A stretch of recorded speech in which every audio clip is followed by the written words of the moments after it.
ప్రభువారు తప్ప నన్ను రక్షించిన వాడు లేడు. నేను చెప్పగలను, మీరు చెప్తారా?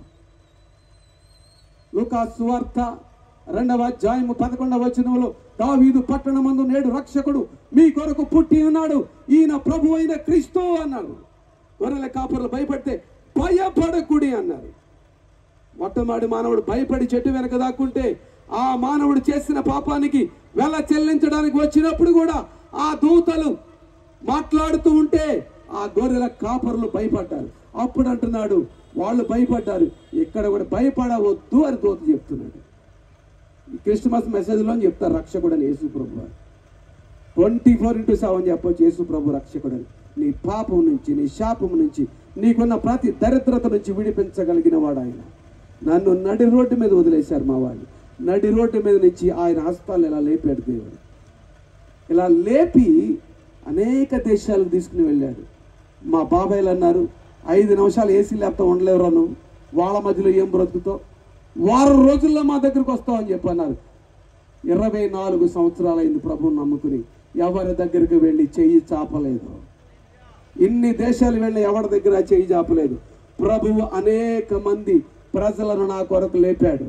నా పెళ్ళప్పుడు పూలదండల కొట్లాతను అన్నాడు, నువ్వు అనాథవా అని అడిగాడు. పూలదండలు ఆడడానికి వెళ్తే పెళ్లి కొడుకు ఎవరంటే నేనే అన్నా. నువ్వు అనాథవా అన్నాడు. ఏయ్, నేను అనాథని కాదు, నా తండ్రి పైన ఉన్నాడు. ఆమె నా తండ్రి పైన ఉన్నాడు, ఆయన నన్ను రక్షిస్తున్నాడంటే. ఆ పూల కొట్టు అతను ఒకరు ముస్లిం, ఒకరు హిందూ. ఇద్దరు ఏం చేశారంటే, నీకు దండలు ఫ్రీగా ఇస్తామని చెప్పన్నారు. వాళ్ళే నా పెళ్లికి వచ్చి దండలు ఫ్రీగా ఇచ్చారు. నా పెళ్లి పెద్దలు ఎవరో తెలుసా? నా సండే స్కూల్ పిల్లలు. నా సండే స్కూల్ పిల్లలు నా పెళ్లి చేశారు. హల్లెలూయా. ఎవరు లేరు, కానీ అందరినీ సృష్టించిన వాడు నాకు తోడుగా ఉన్నాడు. మీకన్నా అన్నదమ్ములు, అక్క చెల్లెలు, ఇల్లు అన్నీ ఉన్నాయి. నా పరిచర్య ప్రారంభించినప్పుడు మీకు షార్ట్ కట్లో చెప్తున్నాను ఇవన్నీ.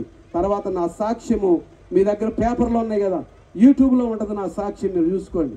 ఈ పేపర్లో కింద ఇక్కడ విజయ చౌదరి ఇవాంజలిస్ట్ అని ఉంది, ఇక్కడ యూట్యూబ్, ఇవన్నీ కూడా ఉంటాయి, చూసుకోండి. యూట్యూబ్లో నా సాక్ష్యం ఉంటుంది. సమయం లేదు కాబట్టి నేను త్వరగా చెప్తున్నాను. జాగ్రత్తగా ఆలోచన చేయండి. మీకు ఎవరు తోడుగా ఉన్నా లేకపోయినా, ఈ వ్యక్తికి ఏమున్నాయి, కొర్నేలికి ఏమున్నాయి, ఆస్తి ఉంది, అధికారం ఉంది, అంతస్తు ఉంది, దయాగుణం ఉంది, మంచితనం ఉంది. తన మంచితనాన్ని చూసుకోలేదు. తన మంచితనం తన ఎదుటి ఎలా కనపడిందంటే మురికి గుట్టలా కనపడింది. మన మంచితనం కాదు. ఏ భేదమును లేదు, అందరూ పాపము చేసి దేవుడు అనుగ్రహించు మహిమను పొందలేకపోతున్నారు. నాకు ఆపరేషన్ చేసిన డాక్టర్ అన్నాడు, యేసు ప్రభువారు నేను రక్షించాడు, నువ్వు చనిపోతావని నేనే చెప్పాను, 20 నిమిషాల్లో చనిపోతావని చెప్పాను. కానీ 4.5 గంటలు దొంగలు పొడిస్తే పేగులు మొత్తం బయటకు వచ్చేసి 2 పేగులు కట్ అయిపోయి 4.5 గంటలు రక్తపు మడుగులో ఉన్నాడు నేను స్ట్రెచర్ మీద. ఇండియన్ మెడికల్ హిస్టరీలో ఇట్స్ నాట్ పాసిబుల్ అన్నారు. But my God, everything possible. హల్లెలూయా. నా దేవునికి నమ్ముట నీ వలనైతే నమ్ము వానికి సమస్తము సాధ్యమే.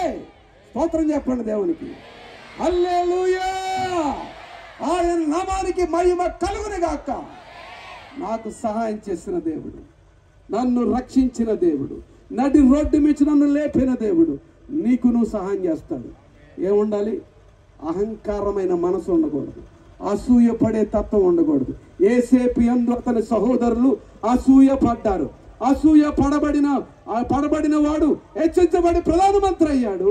అసూయ పడినటువంటి వాళ్ళు కాళ్ళు పట్టుకుని, అయ్యా మాకు భోజనం పెట్టయ్యా అని పట్టుకున్నారు. What is the meaning of real Christianity? నిజమైన క్రైస్తవత్వానికి అర్థం ఏంటో తెలుసా? ప్రేమించడం, క్షమించడం. ఈ 2 లేకపోతే క్రైస్తవుని చెప్పుకోవడం అనవసరం. కోపం రాక మానదు, భేదాలు రాక మానవు, కానీ సమాధాన పరచువారు ధన్యులు. ఆమేన్. గొడవలు పెట్టేవాడు కాదు. ఇక్కడ మాటలు అక్కడ మాటలు ఇక్కడ చెప్పి గొడవలు పెట్టేవాళ్ళు కాదు. మన స్టీవెన్సన్ గారు రాశారు పాట, ముసలమ్మ ముచ్చట్లు కట్టిపెట్టి పరిశుద్ధ గ్రంథంలో ఏముంటాయి? సమాధాన పరిచే మాటలు ఉంటాయి. ఆమేన్. శాంతినిచ్చే మాటలు ఉంటాయి. ఆమేన్. క్రైస్తవులకి ఏ పడట్లేదు అని చెప్పుకుంటున్నారు మన గురించి. వాళ్ళు చెప్పుకోవడం మనకు అవసరమా? యూనిటీ, నాది ఆ సంఘం, నాది ఈ సంఘం, లేదా మాదే పరలోకం వెళుతుంది. ఈ సోది మాటలు మానే పరిశుద్ధ గ్రంథంలో ఉన్నటువంటి మాటలు పట్టుకుని దేవాది దేవుడు ఏమైతే చెప్తూ ఉన్నాడో దానిని పట్టుకుని చూపించండి. వాడు మంచివాడు కాదండి, నువ్వు మంచివాడవేగా. ఆమె మంచిది కాదండి, నువ్వు మంచివాడవేగా, నువ్వు మంచిదానివేగా. నువ్వు క్షమించు. నాకు మా పాస్టర్ గారు నేర్పింది అదే, ప్రేమించడం, క్షమించడం. నన్ను పొడిచిన వాళ్ళు దొరికితే వాళ్ళని క్షమించమని చెప్పాడు మా పాస్టర్ గారు. జైలుకి వెళ్ళి వాళ్ళని క్షమించాను. హల్లెలూయా. ఒకటే మాట అన్నారు, వాళ్ళు పడవటాన్ని బట్టి నిజమైనటువంటి దేవుడిని నువ్వు తెలుసుకున్నావు కాబట్టి నువ్వు వాళ్ళని క్షమించాలన్నాడు పాస్టర్ గారు. వెళ్ళి క్షమించావు అంతే. లోబడటమే దేవునికి. లోబడనొల్లని వానికి ఏం కలుగుతుంది? లోబడనొల్లని జనులకు శ్రమ. పరిశుద్ధ గ్రంథములో ప్రేమ, త్యాగము, సహనము, శాంతి, సమాధానము కలిగినటువంటి ప్రజలు లేనటువంటి పట్టణము నరకానికి వెళ్ళిపోతుంది. యోనా సువార్తను ప్రకటించినప్పుడు రాజుతో సహా, పశువులతో సహా, చంటి బిడ్డతో సహా ఉపవాసం ఉండి ప్రార్థించారు. నువ్వేం చేస్తున్నావు? ఏం చేస్తున్నావు? ఒకసారి గమనించుకో. హృదయాన్ని పరిశీలించుకోండి. హృదయాంతరంగాన్ని పరిశీలించుకోండి. దేవుడు సహాయం చేయకపోతే ఏ ఒక్కడు జాన్సన్ వల్ల ఏం కాదు, చౌదరి వల్ల ఏం కాదు. ఈరోజు ఉంటారు, రేపు పోతాను. కానీ దేవుడు మీకు నిత్యము సహాయకుడిగా ఉంటాడు. ఆయన నామానికి మహిమ కలుగుతాడు. హల్లెలూయా. ఆయన నామానికి స్తోత్రం కలుగును గాక. ఆయన సహాయం ఇచ్చేయనిది ఎవడను ఏమి చేయలేదు. అందుకే ఈ వ్యక్తి తనకున్న ధనముతో, తనకున్నటువంటి వాటితో తృప్తి పడకుండా దేవుని వైపు చూస్తే దేవుడు ఒక దేవదూతను పంపించాడు. ఆ దేవదూత ద్వారా మాట్లాడుతూ ఉన్నాడు. ఇదిగో ఒక సేవకుడు ఉన్నాడు, ఆయన పేరు పేతురు అని మారి పేరు కదా, సీమోను ఉన్నాడు. ఆయనను పిలిపించుకొని నీవు నీ ఇంటిలో ప్రార్థన పెట్టించుకోమంటే ఏం చేశాడు? వెంటనే దేవునికి విధేయుడయ్యాడు. దేవునికి స్తోత్రం కలుగును గాక. హల్లెలూయా. ఎవరు వెళ్ళొద్దు, మేమందరికీ ప్రార్థన చేస్తాం, దైవజనులు అందరం ఉన్నాం, మీకు ఆశీర్వాదం. ఒక గంట లేట్ అయితే ఏం కాదు, ఏమైపోదు. కోట్ల రూపాయల బిజినెస్ ఏమీ లేదు. అర్థమవుతుందా? ఆశీర్వాదం పోగొట్టుకుంటే రాదు. మేము మళ్ళీ వస్తాము, ఎప్పుడు వస్తామో తెలియదు. ఎవరికి సమయం లేదు. ఎంత వెచ్చించుకొని ఎంత డబ్బులు ఖర్చు పెట్టి ఈ మీటింగ్ పెట్టడానికి కారణం అంటే మీరు ఆశీర్వదించబడాలని. ఆమేన్. ఆశీర్వదించేవాడు సిద్ధంగా ఉన్నాడు. ఆశీర్వదించబడటానికి నువ్వు సిద్ధంగా ఉన్నావా? చెప్పండి. నలుగురు చెప్తున్నారు, చెప్పండి. ఆశీర్వదించే యేసయ్య సిద్ధంగా ఉన్నాడు. ఆశీర్వదించబడటానికి నువ్వు సిద్ధంగా ఉన్నావా? ఉంటే ఆమేన్ చెప్పండి. హల్లెలూయా, హల్లెలూయా. ఆశీర్వాదం అంటే ఏమిటండి? ఆశీర్వాదం అంటే ఏంటి? కార్లు, బంగళాలు. ఒక ఆయన అన్నాడు, నీ కారులో అమ్మేసాను. అమ్మితే అన్నాడు ఆయన, నీ ఆశీర్వాదం పోయింది అన్నాడు. నేను చెప్పాను, కారు ఆశీర్వాదం కాదు. ఈ చిన్న కారు అమ్మేస్తే పెద్ద కారు ఇస్తాను. దేవుడు అక్కడ ఉంది, ఆడి కారు అది ఇచ్చాడు. నా దగ్గర డబ్బులు లేవు. ఎవరో ప్రార్థన చేశాము, ఎవరో స్వస్థపడ్డారు, దేవుడు కార్యం చేశాడు, వాళ్ళు తీసుకొచ్చి ధనం ఇచ్చారు, కారు ఇచ్చాడు దేవుడు, అంతే. ఆమేన్. ఇక్కడ ఉన్నాడు దైవజనుడు, వాళ్ళ చర్చికి వెళ్తాను, నేమే ప్రసాదాలు చర్చికి.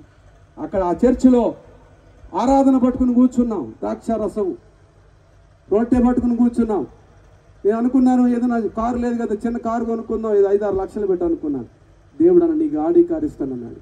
నా దగ్గర 50,000 కూడా లేవు అప్పుడు. ఏం చేశాడు దేవుడు అంటే, కారు గురించి నేను చెప్పడం, కారు ఆశీర్వాదం కాదు. యాక్సిడెంట్ అయితే పోద్ది, ఇంకో కారు కొనుక్కుంటాం. కారుని ఇచ్చే దేవుడు ఆశీర్వాదం. హల్లెలూయా, హల్లెలూయా. యేసయ్యే మన ఆశీర్వాదం. ఏం చేస్తాడు దేవుడు? మనం బ్రతికున్నంత కాలం మనల్ని జాగ్రత్తగా కాపాడుతాడు. చనిపోయిన తర్వాత, రా నా కుమారుడా, రా నా కుమార్తె, రా నీకు బంగారు వీధులు సిద్ధం చేశాను, పరలోక రాజ్యం నీదే అంటున్నాడు. దేవునికి స్తోత్రం. ఒక మామగారు అంది, బాబు అందరినీ పరలోకం వెళ్ళిపోదాం అని చెప్పి అంటున్నావు, పరలోకంలో ప్లేస్ ఉంటుందంటావా అని అడిగింది. పరలోకంలో ప్లేస్ ఉంటుందంటావా అని అడిగింది. నేను అన్నాను, ఇంతకీ డబల్ ఉంటుందమ్మా, ఇంతకీ డబల్ ఉంటుంది, నువ్వేం బాధపడకు, దేవుడు అన్నీ సిద్ధం చేశాడన్నా. అయితే అందరికీ సువార్త చెప్తానయ్యా అంది. అప్పటి వరకు ఎవరికి చెప్పకూడదు, నేను ఒక్కదాన్నే పరలోకం వెళ్ళాలి, నాకు ప్లేస్ ఉండదేమో అనుకుంటుందంట పాపం అమాయకులు. ఆలోచన చేయండి. దేవుడు మన కొరకు దాచి ఉంచినవి హృదయానికి చెవికి వినబడలేదు, కంటికి కనబడలేదు, హృదయమునకు గోచరము కాలేదు. ఇశ్రాయేలు ప్రజలు ఐగుప్తులో మొరపెట్టినప్పుడు ఆ మొర దేవుని యొద్దకు చేరినప్పుడు మోషేని సిద్ధపరుస్తున్నాడని ఇశ్రాయేలు ప్రజలకు తెలియదు. ఒక దైవజనుడిని మీ కొరకు దేవుడు సిద్ధపరిచి మీ వద్దకు పంపుతున్నాడని మీకు తెలియదు. ఆ దైవజనుడికి ట్రైనింగ్ ఇచ్చి దేవుడు మాట్లాడి ఆయన ఆత్మతో అభిషేకించి మీ మధ్యలోకి పంపి మీకు సువార్తను ప్రకటించడానికి దేవుడు సిద్ధపరుస్తున్నటువంటి వ్యక్తుల గురించి నాకు తెలియదు, మీకు తెలియదు. ఒక పాస్టర్ గారు నా జీవితంలోకి వస్తాడని, యేసు క్రీస్తు నేను రక్షకునిగా అంగీకరిస్తాడని నాకే తెలియదు. నేను అనుకునేవాడిని మైకేల్ జాక్సన్ ఒక ఇల్లు కట్టుకున్నాడు అమెరికాలో, చప్పట కొడితే ఓపెన్ అవుతుంది ఇల్లు డోర్లు. అటువంటి ఇల్లు కట్టుకోవాలి. 6 నెలలు ఇండియాలో ఉండాలి, 6 నెలలు అమెరికాలో ఉండాలి. ఇండియాలో 6 నెలలు సమ్మర్ అంతా కూడా అమెరికాలో ఉండాలి, చల్లగా ఉంటుంది. అక్కడ సమ్మర్ అప్పుడు ఇక్కడ ఉండాలి అని అనుకునేవాడు. నా జీవితం అంతా తారుమారైపోయింది. దేవుని ప్రణాళిక ఇర్మియా గ్రంథము 29:11 ప్రకారము నేను మిమ్మును గూర్చి ఉద్దేశించిన సంగతుల నుండి నెరుగుదును, రాబో కాలమందు అవి మీకు సమాధానకరమైన ఉద్దేశ్యములే కానీ హానికరమైనవి కావట్టున్నాడు దేవుడు. ఆమేన్ చెప్పండి. దేవుడు మన పట్ల కలిగి ఉన్న ప్రణాళిక it's a very different. What about your thinking about your future? The God will be change your future in the name of Jesus Christ of Nazareth. Amen. దేవుడు నీ జీవితం మొత్తాన్ని మార్చివేయడానికి సిద్ధంగా ఉన్నాడు. మార్చబడడానికి నువ్వు సిద్ధంగా ఉన్నావా? ఎక్కడో చెప్పారు నలుగురు. హల్లెలూయా. దేవుడు నీ జీవితాన్ని మార్చడానికి సిద్ధంగా ఉన్నాడు. మారడానికి నువ్వు సిద్ధంగా ఉన్నావా? ఆమేన్. ఇప్పుడు వచ్చింది కొంచెం, ఇంకొద్దిగా చెబుతాం. ఆమేన్. అందరూ చెప్పండి. Even pastors the